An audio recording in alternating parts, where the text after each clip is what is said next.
Hello students, पिछले lecture में हमने राउल्ट के नियम के बारे में पढ़ा। राउल्ट का नियम क्या कहता है कि वाष्पशील अवयवों के मिश्रण में किसी अवयव का आंशिक दाब विलयन में उस अवयव के मोल अंश के समानुपाती होता है। ये राउल्ट के नियम में पिछले क्लास में हमने देखा। यानी मान लो कि एक विलयन ए और बी दो घटकों से मिलकर बना हुआ है। ए विलायक है और बी क्या है, विलेय।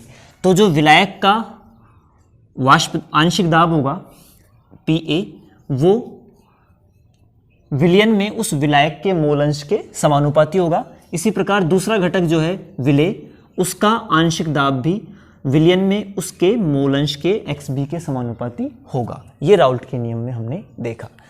अब समानुपाती के चिन्ह को हमने हटाया था, बराबर का चिन्ह लगाया था, तो हमने एक नियतांक लिखा था PA0 और ये x है। उसी प्रकार इसमें भी यही नियतांक आ जाएगा, PB बराबर PB0 XB।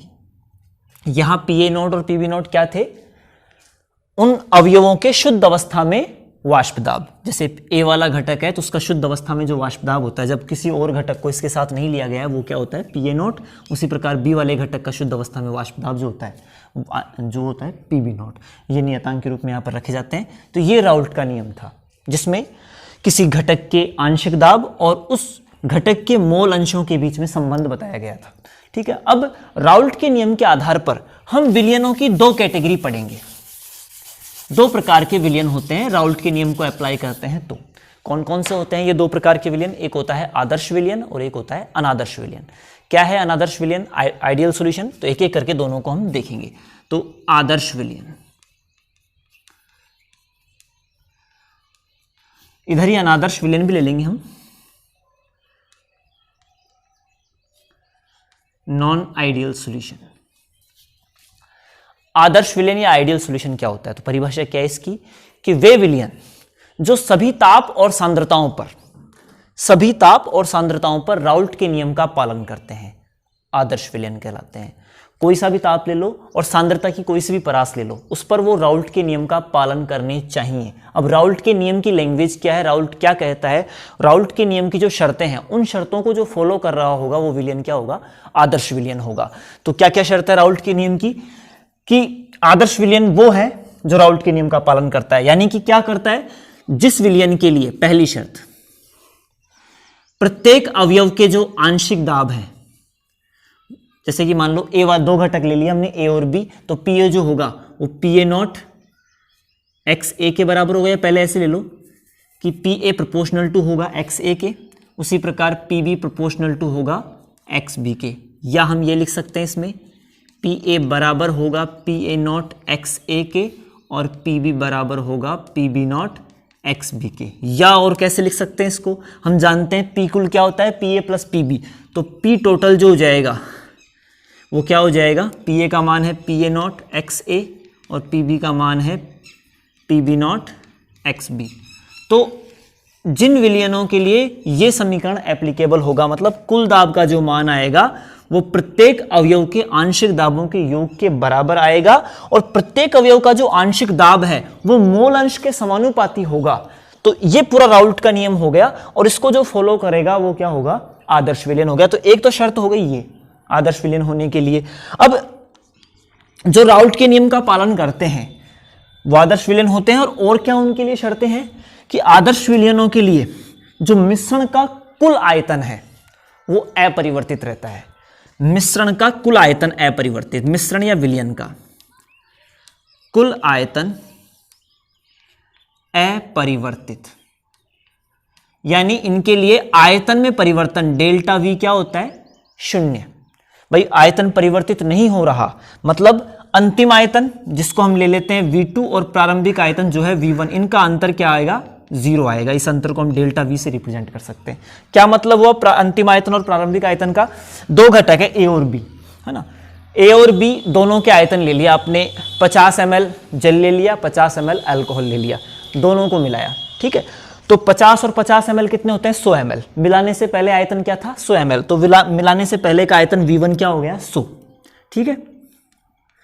और मिलाने से बाद का आयतन, यानी कि पहले 50-50 ml थे, मिलाने के बाद 100 ml ही प्राप्त हो रहा है, मतलब कम या ज़्यादा नहीं हो रहा आयतन बाद में, यानी अंतिम आयतन मिला दिया ना तब विलयन बनने के पश्चात जो आयतन है वो, तो विलयन बनने के पश्चात और विलयन बनने से पूर्व जो दोनों घटकों के आयतनों का योग है वो बराबर आता है, तो इनका अंतर क्या हो जाएगा, 0 हो जाएगा। तो आयतन में परिवर्तन आदर्श विलयनों के लिए क्या होता है, 0, यानी विलय और विलायक को मिलाने से पूर्व और मिलाने के पश्चात आयतन समान प्राप्त होता है, आयतन परिवर्तित नहीं रहता है। ठीक है, एक ये शर्त होती है आदर्श विलयनों की। तीसरा क्या, अब ये ऐसा क्यों हुआ है, पहले एक और शर्त ले लेते हैं कि आदर्श विलयनों के लिए जो एंथैल्पी परिवर्तन है, एंथैल्पी परिवर्तन यानी डेल्टा H, वो भी क्या होता है, 0, मतलब एंथैल्पी में कोई परिवर्तन नहीं होता है। विलयन बनने से पूर्व मतलब विलय और विलायक को मिलाया उससे पहले जो विलय और विलायक की टोटल आंतरिक ऊर्जा, जो भी जितनी प्रकार की उनमें ऊर्जाएं हैं वो जितनी है, दोनों जब विलयन बना लेंगे, विलय और विलायक मिलकर के जब विलयन बना लेंगे तब उनकी जो ऊर्जा होगी वो भी उतनी ही रहेगी। मान लो पहले 30 जूल ऊर्जा थी विलय की, 40 जूल ऊर्जा है विलायक की, तो 70 जूल ऊर्जा हो गई टोटल। तो पहले अलग अलग उनकी ऊर्जाओं को जोड़ा तो 70 जूल, अब उनको मिला दिया और क्या बना लिया, विलयन। तो विलयन बनने के पश्चात भी ना तो ऊर्जा उत्सर्जित हुई और ना ही ऊर्जा अवशोषित हुई। पहले जितनी घटकों की ऊर्जाएं थी बाद में भी उतनी ही है, तो जो योग पहले आ रहा था ऊर्जाओं का वही योग बाद में रहेगा। तो H1 पहले प्रारंभ में एंथैल्पी विलयन बनने से पूर्व और विलयन बनने के पश्चात एंथैल्पी, यानी कि H2 अंतिम एंथैल्पी माइनस प्रारंभिक एंथैल्पी, इनका जो अंतर रहेगा वो 0 रहेगा, जिसको हम क्या बोलते हैं, एंथैल्पी में परिवर्तन। तो आदर्श विलयनों के लिए एंथैल्पी में परिवर्तन क्या होता है, 0 होता है। एंथैल्पी में परिवर्तन नहीं दर्शाते आदर्श विलयन। विलयन बनने से पूर्व और विलयन बनने के पश्चात ऊर्जाएं बराबर रहती है विलय और विलायक की। ठीक है, अब ऐसा क्यों हो रहा है, इस शर्त को फॉलो करें, राउल्ट के नियम को फॉलो करें, आयतन में परिवर्तन ना दर्शाए और एंथैल्पी में परिवर्तन भी ना दर्शाए, इसके लिए आदर्श विलयन को क्या करना पड़ेगा। तो इसके लिए आदर्श विलयन में होता क्या है, आदर्श विलयन के अंदर जो विलय और विलायक आपने लिए हैं उनके अणुओं के मध्य जो अंतराण्विक अन्योन्य क्रियाएं लग रही है, अंतराण्विक आकर्षण बल जो लग रहे हैं, मान लो आपने बेंजीन में टोलुइन को मिलाया, ठीक है, तो एग्जाम्पल बाद में लेने, पहले ऐसे ले लेते हैं। एक तो है विलायक आपका A और एक है ये विलय, ये विलायक है और ये क्या है, विलय। तो विलायक जैसे कि आपने बेंजीन ले लिया, तो विलायक के अणुओं के बीच में जो आकर्षण बल लग रहे हैं उनको हमने नाम ले दिया AA टाइप के आकर्षण बल, क्योंकि विलायक में एक ही प्रकार के अणु होंगे, विलायक विलायक के अणु होंगे, तो जो आकर्षण बल लग रहा होगा वो विलायक विलायक के अणुओं के बीच ही लगेगा। तो विलायक को A माना है, तो AA के अणुओं के बीच में जो अन्योन्य क्रिया लगेगी उसको हमने AA नाम दे दिया। ठीक है, और विलय के जो अलग से सेपरेट पात्र में विलय लिया हुआ है, जैसे हमने टोलुइन ले लिया, तो विलय के अणुओं के बीच में जो आकर्षण बल लग रहे हैं उसको हमने BB टाइप का कह दिया, मतलब एक अणु विलय का दूसरा अणु B के दूसरे अणु को आकर्षित करेगा, तो BB टाइप का अन्योन्य क्रियाएं उनके बीच लग रही है। तो मिलाने से पूर्व ये हाल है, क्योंकि एक ही प्रकार एक अणु के संपर्क में आ रहे हैं तो उन्हीं के बीच में आकर्षण बल लगेंगे। अब इन दोनों को मिला दिया, ठीक है, विलय और विलायक को मिला दिया, तो अब 3 प्रकार की अन्योन्य क्रियाएं देखने को मिलेगी। क्यों? क्योंकि एक तो विलायक विलायक के संपर्क में रहेगा, दूसरा विलायक के अणु विलय के संपर्क में भी आएंगे, तो एक अन्योन्य क्रिया तो जो AA पहले थी वो तो रहेगी, साथ में जो एक दूसरे प्रकार की अन्योन्य क्रिया हमें देखने को मिलेगी वो होगी AB, क्योंकि विलायक के अणु विलय के संपर्क में भी आएंगे, उसी प्रकार जो विलय विलय के बीच में थी वो भी रहेगी। तो 3 प्रकार की अन्योन्य क्रियाएं देखने को हमें मिलेगी, और ये तीनों प्रकार की अन्योन्य क्रियाएं, मतलब इन दोनों के बीच में जो बल लग रहे थे और इन दोनों के बीच में जो बल लग रहे थे, बाद में ये दोनों जब संपर्क में आए, अब क्या हुआ, विलयन बनने के पश्चात ये दोनों भी तो संपर्क में आ जाएंगे, क्योंकि तो पुराने वाले आकर्षण बल है जो पहले लग रहे थे विलयन बनने से पूर्व, और ये नया प्रकार का आकर्षण बल है। तो जो नया प्रकार का अंतराण्विक आकर्षण बल है वो पुराने प्रकार के अंतराण्विक आकर्षण बलों के बराबर ही होता है, मतलब जितना आकर्षण बल AA और BB के बीच में आपस में लग रहा था उतना ही इन दोनों के बीच में भी लगेगा। मतलब AA जो AA अन्योन्य क्रिया है वो बराबर होगी BB प्रकार की अन्योन्य क्रिया के, और ये भी बराबर होगा किसके, जो AB नई प्रकार की अन्योन्य क्रिया हुई है AB प्रकार की, उसके भी बराबर होगा। मतलब विलय विलय के कण विलायक विलायक के कण एक दूसरे पर जितना आकर्षण बल लगा रहे हैं, विलय और विलायक के कण भी एक दूसरे पर उतना ही आकर्षण बल लगाएंगे। तो सीधी सी बात है, मिलने से पूर्व उनके बीच की दूरी, भाई विलायक के अणुओं के बीच की दूरी जितना कणों के बीच की दूरी डिपेंड करती है उनके बीच लगने वाले अंतराणिक आकर्षण बलों पर। तो पहले जो अंतराणिक आकर्षण बल लग रहे थे विलयन बनने के पश्चात भी उतने ही लग रहे हैं। तो मतलब अवयवों जो कण हैं, विलय और विलायक के जो कण हैं, उनके बीच की दूरी अपरिवर्तित रहेगी, विलयन बनने से पहले भी और विलयन बनने के बाद भी। तो अपरिवर्तित रहेगी तो आयतन भी क्या रहेगा, अपरिवर्तित, क्योंकि आयतन किस पर डिपेंड करता है, कणों के बीच की दूरी पर। अगर कण फैलते हैं तो आयतन बढ़ता है, कण पास आते हैं तो आयतन में क्या आती है, कमी। तो कणों में कोई परिवर्तन नहीं हो रहा, ना तो फैल रहे ना पास आ रहे, क्योंकि अंतराणिक आकर्षण बल जितने पहले थे बाद में भी उतने ही है। इसलिए आयतन में परिवर्तन क्या होता है, आदर्श विलयनों के लिए विलयन बनने से पूर्व और विलयन बनने के पश्चात समान रहता है, यानी आयतन परिवर्तित नहीं होता है। और यही कारण है कि पहले जितनी ऊर्जा थी बाद में भी ऊर्जा उतनी रहती है विलयन की, यानी कि एंथैल्पी में परिवर्तन भी शून्य रहता है। और राउल्ट के नियम का पालन करने के पीछे फिर यही कारण निकल करके आता है। तो ये अन्योन्य क्रियाएं जो है अवयवी कणों के बीच, विलय विलय, विलायक विलायक और विलय विलायक के बीच में, वो निर्धारित करती है कि विलयन आदर्श है या नहीं है। ठीक है, तो ये तो आदर्श विलयन की बात हो गई। अब आ जाते हैं इसके एग्जाम्पल। ऐसा करते हैं, अनादर्श विलयन को हम बाद में देखेंगे, पहले इसी का पूरा ले लेते हैं। तो अब इसके एग्जाम्पल्स क्या हो जाएंगे, तो जो भी पदार्थ, जो भी यौगिक समान भौतिक और रासायनिक गुणधर्म दर्शाते हैं, मतलब जो गुणों में काफी समानता दर्शाते हैं, एक जैसे हैं लगभग, उनके अणुभार में ज्यादा अंतर नहीं है, उनके भौतिक गुणों में ज्यादा अंतर नहीं है, उनको आपस में मिलाने पर वो कौन सा विलयन बनाएंगे, आदर्श विलयन। जैसे बेंजीन है, बेंजीन प्लस टोलुइन, ये एक जैसे हैं, ज्यादा अंतर नहीं है इनके अणुभार में, है ना। एन हेक्सेन और एन हेप्टेन, 7 कार्बन वाली एल्केन और 6 कार्बन वाली एल्केन होगी, है ना। मैथेनॉल, सॉरी मैथिल क्लोराइड और मैथिल ब्रोमाइड ले लिया। ठीक है, ज्यादा अणुभार में अंतर नहीं है, एक ही प्रकार के एल्केलाइड है, ठीक है। कार्बन टेट्राक्लोराइड CCl4 और SiCl4, कार्बन और सिलिकॉन दोनों एक ही वर्ग के हैं और दोनों ही टेट्रा हैलाइड है, तो SiCl4 और CCl4। और क्लोरोबेंजीन, मतलब एक जैसे लगभग, ब्रोमोबेंजीन, है ना। तो दोनों बेंजीन है, एक दोनों एरिल हैलाइड है, एक क्लोरीन का और एक ब्रोमीन का। तो लगभग जो समान गुणधर्म वाले जो यौगिक हैं वो आदर्श विलयनों का निर्माण करते हैं। और भी एग्जांपल्स हमारी बुक में हैं तो वो देख लेंगे। तो आदर्श विलयनों की ये उदाहरण है। अब आदर्श विलयन के लिए जो कुल दाब और मोल अंश के बीच में जो आरेख आता है, जो राउल्ट के नियम से हमने पहला बनाया था, वो आरेख कैसे निकल करके आते हैं, तो वो आरेख भी हम यहां पर बना लेते हैं। ये समझ, एक जैसे जो गुणधर्म दर्शाते हैं वो सभी यौगिक आपस में मिलने पर क्या बनाते हैं, आदर्श विलयन बनाते हैं। और भी एग्जांपल वो भी आप देख लेंगे। तो इनके लिए जो आरेख है वो कैसे बनेगा, तो पहले तो जो आदर्श विलयन है, तो आदर्श विलयन पूरी तरह से राउल्ट के नियम का पालन कर रहा है। तो राउल्ट के नियम के हिसाब से जो आरेख बन के आ रहा था मोल अंश और किसके बीच में, कुल दाब के बीच में, तो वही आरेख बन के आएगा। यहाँ पर भी क्या था, यहाँ पर XA बराबर 1, XB बराबर 0, यहाँ पर ले लिया था XA बराबर 0 और XB बराबर 1। जहाँ पर XA बराबर 1 है वहाँ पर PA का मान अधिकतम रहेगा, तो उसको हमने ले लिया था क्या, PA नोट। जहाँ XB का मान अधिकतम है वहाँ पर PB नोट ले लेंगे, तो ऐसे यहाँ पर ले लिया था PB नोट। ठीक है, ये कुल दाब वाला अक्ष है, ऊपर वाला दाब वाला, मतलब दाब ले लो, कुल दाब नहीं। और ये मोल अंश को दर्शाता है, एक्स अक्ष पर मोल अंश है। ठीक है, और जो कुल दाब निकल के आता है, मतलब ये आरेख किसको प्रदर्शित करता है, ये प्रदर्शित करता है PA को, जो कि क्या होता है PA नॉट XA, पिछली क्लास में देख चुके हैं। और ये आरेख प्रदर्शित करता है PB को, जो कि होता है PB नॉट XB। और PB की अधिकतम वैल्यू होती है, सॉरी हाँ ये B है ना, PB की अधिकतम वैल्यू क्या होती है PB नॉट, और PA की अधिकतम वैल्यू होती है PA नॉट। और इस तरह से इन दोनों आरेखों के पीक पॉइंट को हम मिला दें तो ये कुल दाब को प्रदर्शित करता है, जो कि होता है PA not XA plus PB not XB, या डायरेक्ट आप ये भी लिख सकते हैं P बराबर PA प्लस PB, जिनकी वैल्यू ये है ही। तो ये आदर्श विलयनों के लिए जो राउल्ट के नियम ने आरेख बनाया था हमने, वही आरेख आदर्श विलयनों के लिए बन के आता है।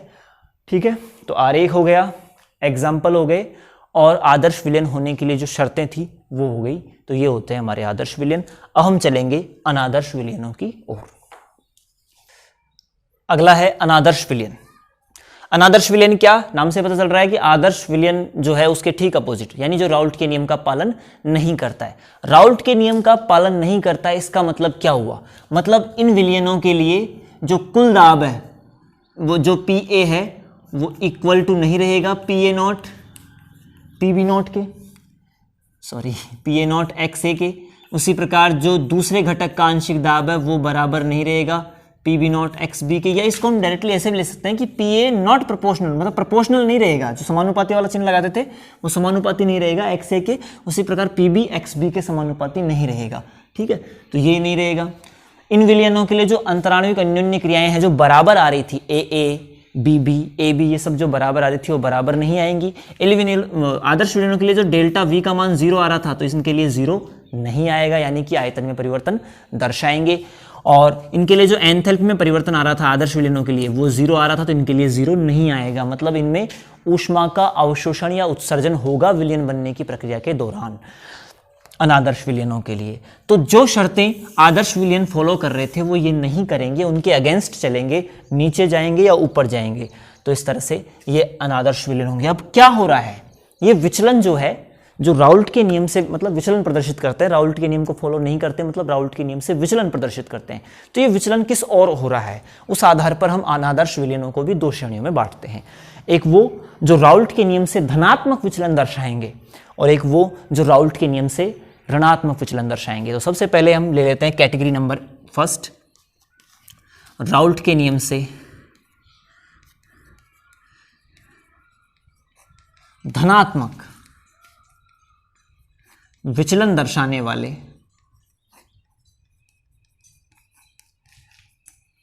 अनादर्श विलयन।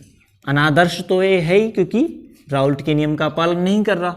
अब जो राउल्ट के नियम को फॉलो नहीं कर रहा है तो राउल्ट के नियम से किस साइड में जा रहा है, लेफ्ट जा रहा है राइट जा रहा है ना, तो धनात्मक आ रहा है या ऋणात्मक विचलन दर्शा रहा है, तो वो लेंगे हम। तो धनात्मक विचलन दर्शाने वाले, धनात्मक का मतलब ज्यादा है ना, प्लस में जा रहा है कोई चीज, तो राउल्ट के नियम से जो धनात्मक विचलन दर्शाते हैं उन विलयनों के लिए शर्तें क्या है, मतलब उन विलयनों में होता क्या है, बहुत आसान है। जो हमने अन्योन्य क्रियाएं ली थी जो लास्ट में ली थी उसको हम अब यहाँ पहले लेकर के चलेंगे। ठीक है, वहां पर क्या ली थी कि ए मतलब विलायक विलायक, बी बी यानी विलय विलय और विलय विलायक ए बी, इन ये जो अन्योन्य क्रियाएं हैं वो समान थी विलयन बनने से पूर्व विलयन बनने के पश्चात। इसमें क्या होता है, समान तो रहेगी नहीं क्योंकि हम यहाँ देख ही चुके, क्योंकि अनादर्श विलयनों के लिए यह अलग होता है। अब अलग है तो किस प्रकार से है, जो ए अन्योन्य क्रिया लग रही थी और जो विलय के अणुओं के बीच में जो बी बी अन्योन्य क्रियाएं लग रही थी, इन दोनों को जब मिला दिया तो ए और बी बी तो रहेंगी ही रहेंगी, ए रहेगा बी बी रहेगा, लेकिन जो तीसरे प्रकार की अन्योन्य क्रिया होगी ए बी प्रकार की, क्योंकि ए और बी के कण भी एक दूसरे के संपर्क में आएंगे, विलय और विलायक संपर्क में आएगा विलयन बनने की प्रक्रिया में, तो जब दोनों एक दूसरे के संपर्क में आएंगे तो ऐसी स्थिति में ये जो ए बी अन्योन्य क्रिया है इनका मान इन दोनों अन्योन्य क्रियाओं की तुलना में क्या रहेगा, कम रहेगा। मतलब विलय और विलायक के अणुओं के बीच में अंतराणुविक आकर्षण बल जो है, विलायक विलायक और विलय विलय के अणुओं के बीच में जो अंतराणुविक आकर्षण बल लग रहे हैं उनकी तुलना में क्या रहेंगे, कमजोर रहेंगे। मतलब ये एक विलय का कण है और ये विलायक का कण है, तो पहले इसके जैसे कणों को जितना ये आकर्षित कर रहा था और ये अपने जैसे कणों को जितना आकर्षण कर रहा था उससे ज्यादा आकर्षण बल ये दोनों एक दूसरे के प्रति दर्शाएंगे, है ना। तो जैसे 2 चुंबक के टुकड़े हैं वो एक दूसरे को आकर्षित करें तो, और एक चुंबक और एक लोहा है, तो चुंबक और लोहे में अगर अधिक आकर्षण बल लग रहा है तो वो दोनों ज्यादा निकट आएंगे बजाय चुंबक चुंबक और लोहा लोहा जिस तरह से निकट आ रहा है।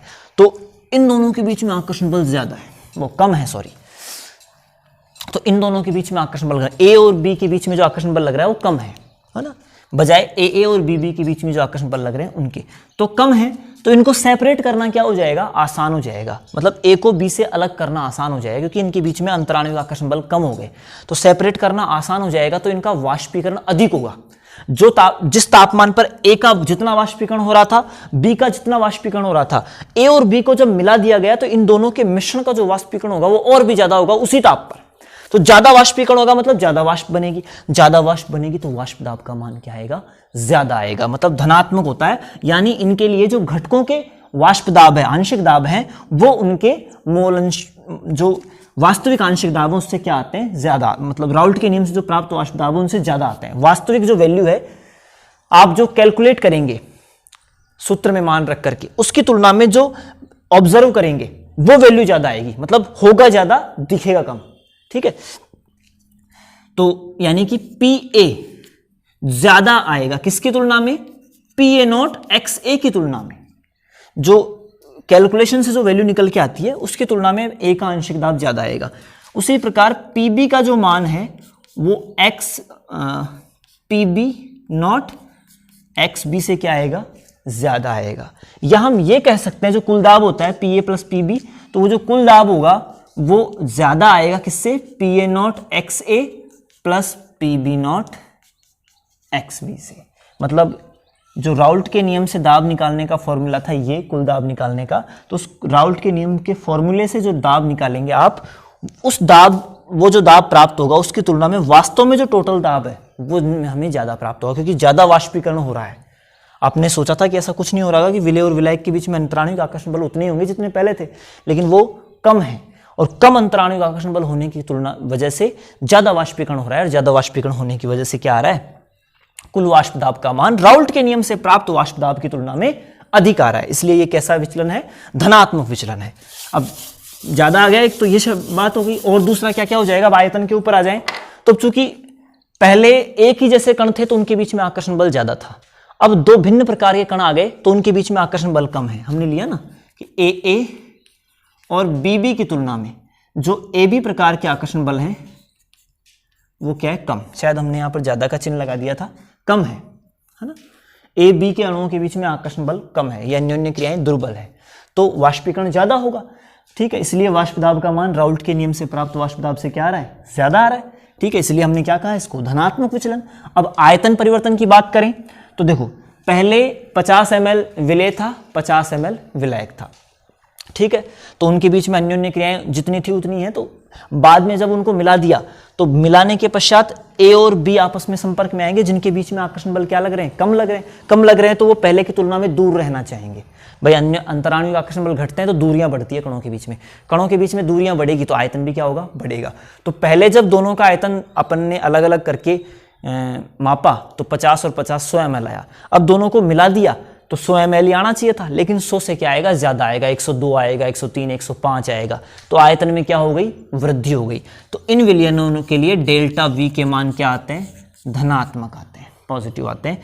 क्यों, क्योंकि इनमें V2 यानी अंतिम आयतन की वैल्यू V1 से क्या है, ज्यादा, तो V2 माइनस V1 क्या आएगी, एक पॉजिटिव वैल्यू निकल करके आएगी, मतलब 0 से ज्यादा आएंगे मान, तो धनात्मक होते हैं आयतन परिवर्तन के मान। किन के लिए, धनात्मक विचलन दर्शाने वाले यौगिकों के लिए। तो दूसरी बिंदु ये हो गया, पहला तो अन्योन्य क्रियाओं का दाब वाला था।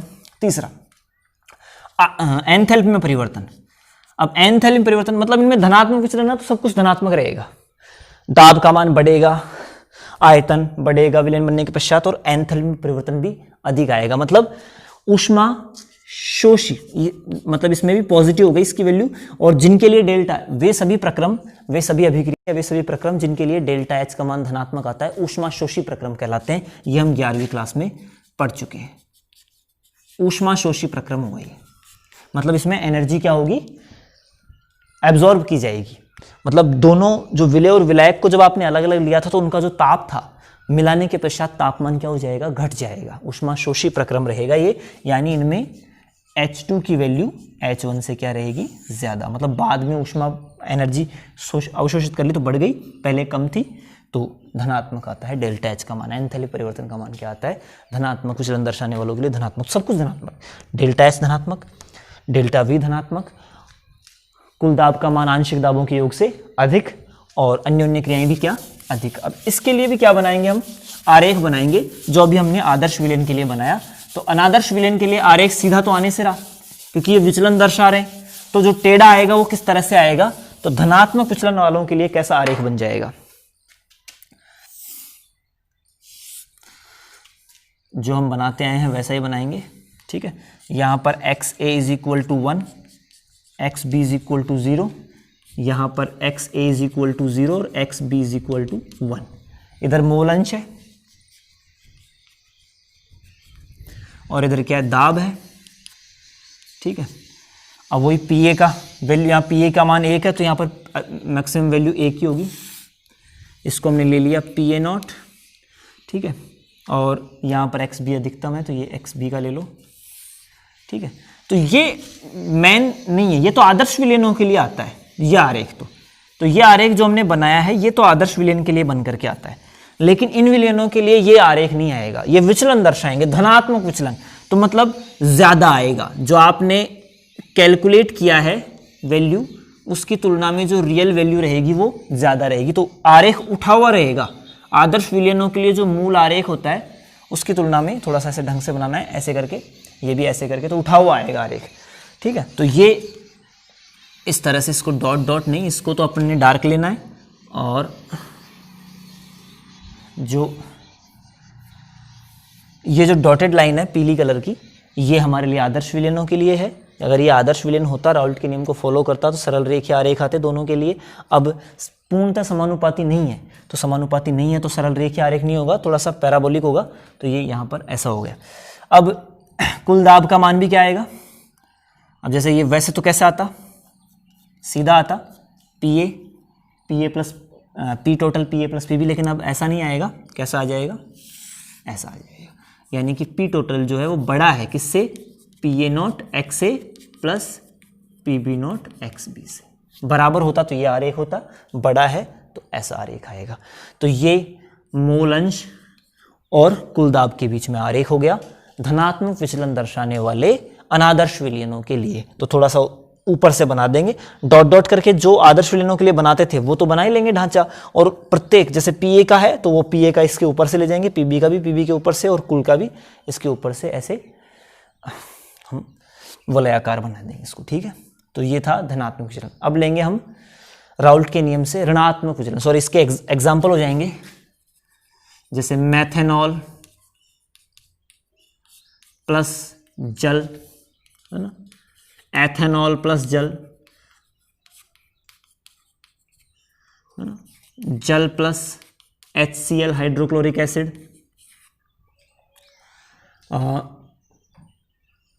सॉरी HCl नहीं, एसीटोन प्लस कार्बन डाइसल्फाइड। ठीक है, तो ये और आप बुक में से देख लेंगे ना, तो ये धनात्मक विचलन दर्शाने वाले यौगिकों के लिए एग्जाम्पल है। अब इसके बाद हम लेंगे ऋणात्मक विचलन दर्शाने वाले यौगिक। तो अब दूसरे हो जाएंगे हमारे अनादर्श विलयनों के लिए ही ऋणात्मक विचलन दर्शाने वाले, राउल्ट के नियम से ऋणात्मक विचलन दर्शाने वाले अनादर्श विलयन। ऋणात्मक विचलन से हमारा तात्पर्य है कि इन विलयनों के लिए जो वाष्प दाब का मान है वो राउल्ट के नियम से प्राप्त वाष्प दाब जो है, आंशिक दाब जो है, उससे कम आएगा। यानी जैसे ए वाला घटक है तो उसका जो आंशिक दाब आएगा वो राउल्ट के नियम से प्राप्त आंशिक दाबों से क्या आएगा?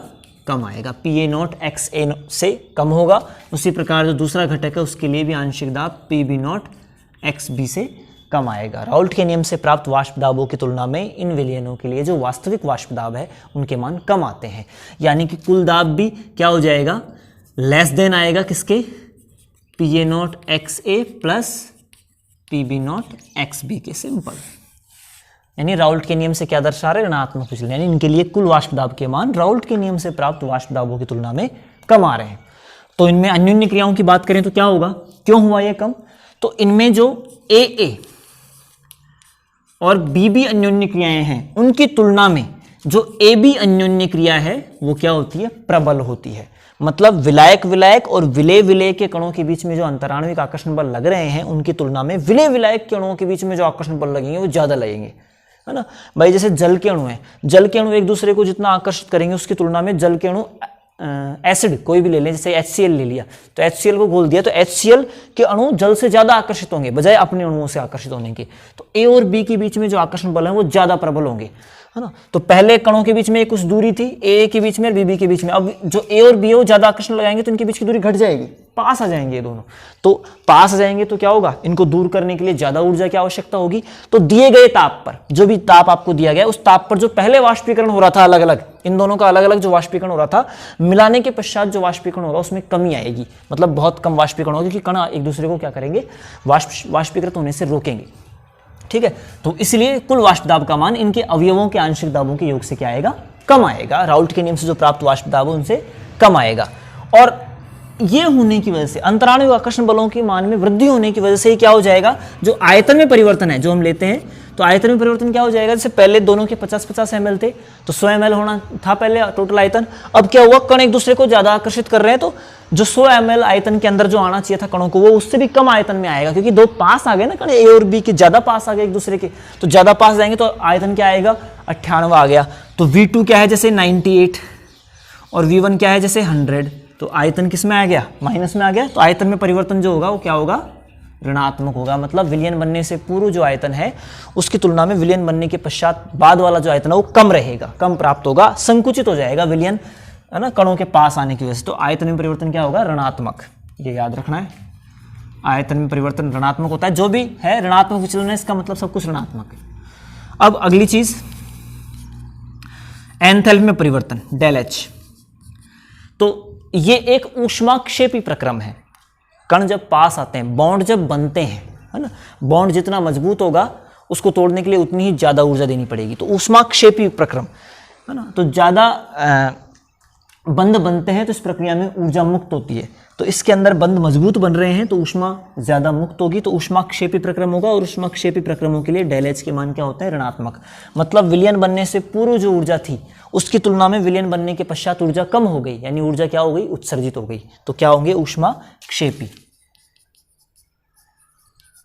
तो अनादर्श विलयन बनाने का जो प्रक्रम होता है वो ऊष्माक्षेपी होता है, यानी इनके लिए डेल एच के मान भी नेगेटिव होते हैं और डेल्टा वी के मान भी नेगेटिव होते हैं, और आयतन जो वाष्प दाब है, कुल वाष्प दाब, वो राउल्ट के नियम से प्राप्त वाष्प दाबों की तुलना में क्या आता है, कम आता है। अब ले लेंगे इसके लिए आरेख वही, तो उसके लिए क्या आ रहा था, आरेख ऊपर से जा रहा था। जो आदर्श विलयनों के लिए जो आरेख था, जो बनना चाहिए था, उसकी तुलना में इनके लिए धनात्मक विचलन वालों के लिए जो आरेख है वो ऊपर से जा रहा था। तो इसके लिए क्या जाएगा, समझदार है आप सभी, सोच पा रहे होंगे, नीचे से जाएगा। तो यहाँ पर वही P कुल दाब, यहाँ पर मोलंश, यहाँ पर वही XA बराबर 1, XB बराबर 0, इधर XA बराबर 0 और XB बराबर 1। तो ये ले लिया आपने किसका, ये PB नॉट हो गया और ये हो गया PA नॉट, ठीक है। अब ये तो क्या है, आदर्श विलयन के लिए था, तो ये तो डॉट डॉट वाला बनेगा, है ना, तो इस तरह से। और कुल वाला क्या था, ये, ठीक है, ये। अब ऋणात्मक विचलन दर्शाते हैं, मतलब इनके लिए सरल रेखी नहीं आएगा आरेख, क्योंकि समानुपाती नहीं है पूरी तरह से। तो ऐसे में जैसे ए वाला जो आरेख है वो इस ए वाले के नीचे से जाएगा ऐसे, ये बी वाले का इस बी वाले डॉट डॉट के से नीचे से जाएगा ऐसे, और टोटल वाला भी ऐसे नीचे से आएगा। तो ऐसे ही, तो ये किसको दर्शा रहा है, ये दर्शा रहा है P A is less than P A naught X A, और ये है P B is less than P A naught, ये तो पी बी का है सॉरी, और ये है पी ए का, ठीक है। और उसी प्रकार ये किसका हो जाएगा, पी टोटल जो है वो क्या है, कम है किससे, P A naught X A plus P B naught X B से। तो ये ऋणात्मक विचलन दर्शाने वाले विलयनों के लिए आरेख हो जाएगा। इसमें एग्जाम्पल क्या हो जाएंगे, एक तो जल प्लस HCl, है ना, एसीटोन प्लस एनिलीन, है ना, acetone plus benzene, sorry benzene plus chloroform, है ना, और एग्जांपल्स आप बुक में से देख लेंगे। तो इस तरह से ये क्या है, राउल्ट के नियम से ऋणात्मक विचलन दर्शाने वाले अनादर्श विलयन। अब इसके बाद हम नया टॉपिक शुरू करेंगे, स्थिर क्वाथी मिश्रण। तो स्थिर क्वाथी मिश्रण क्या होता है, नाम से पता चल रहा है, स्थिर मतलब अपरिवर्तित रहता है, एक समान एक पॉइंट बिंदु प्राप्त। तो क्वाथी का मतलब क्वथनांक और मिश्रण का मतलब विलयन, यानी एक से अधिक घटकों से मिलकर बना हुआ विलयन। तो क्या परिभाषा हो जाएगी, दो या दो से अधिक घटकों का या अवयवों का ऐसा मिश्रण जो अपने संगठन में परिवर्तन दर्शाए बिना एक निश्चित ताप पर उबलता है, आश्वित होता है, स्थिर क्वाथी मिश्रण कहलाता है। दो या दो से अधिक अवयवों का ऐसा मिश्रण जो अपने संगठन में, जो अवयव आपने मिलाए हैं उन अवयवों के संगठन में परिवर्तन हुए बिना एक निश्चित ताप पर आश्वित होता है। आश्वित होने का मतलब यहां पर वाष्पीकृत होना हम कह सकते हैं। एक निश्चित ताप पर वाष्पीकृत होता है, स्थिर क्वाथी मिश्रण कहलाता है। इसको कैसे समझेंगे? ऐसे समझेंगे कि जैसे हमने प्रभाजी आसवन की प्रक्रिया आपने देखी है, जिसमें हम क्या करते हैं, दो घटकों को उनके क्वथनांकों के आधार पर अलग करते हैं। जैसे एक ए और बी दो घटक है ना, इस तरह से कुछ इसका एपरेटस होता है।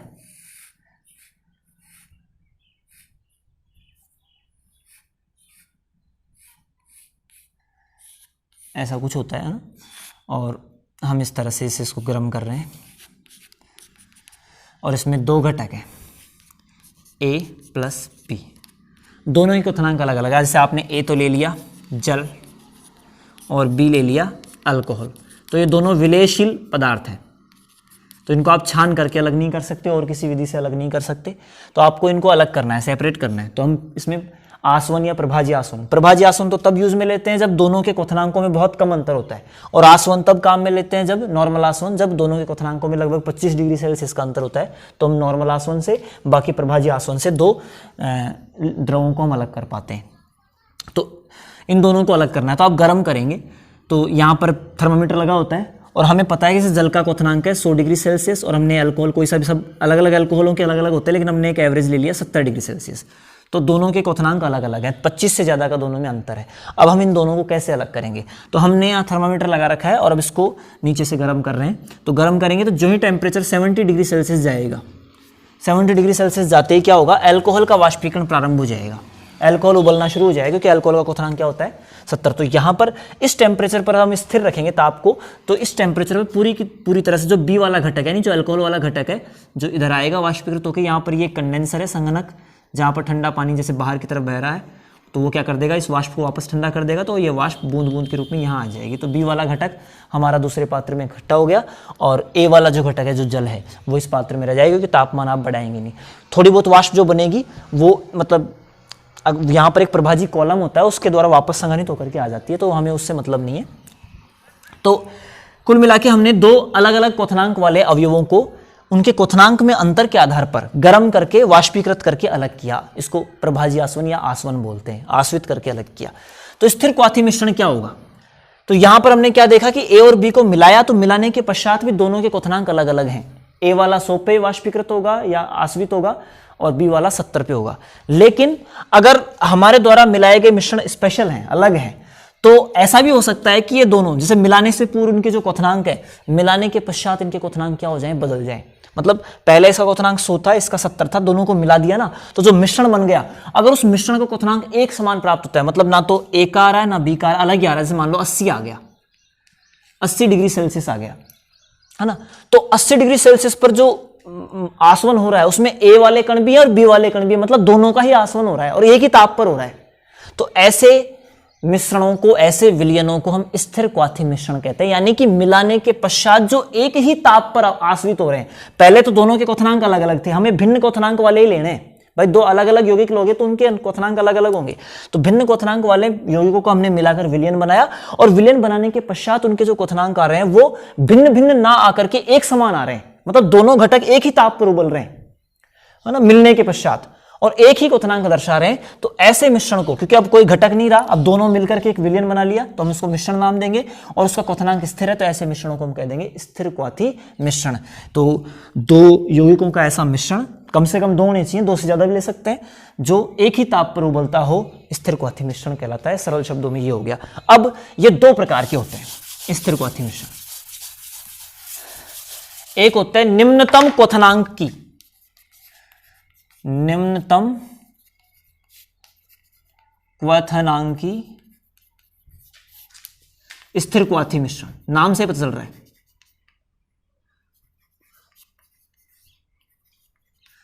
निम्नतम क्वथनांकी मतलब जिनका क्वथनांक दोनों घटकों के, जो मिलाए गए दोनों घटक है, उनके क्वथनांक से भी क्या आ जाए, कम आ जाए।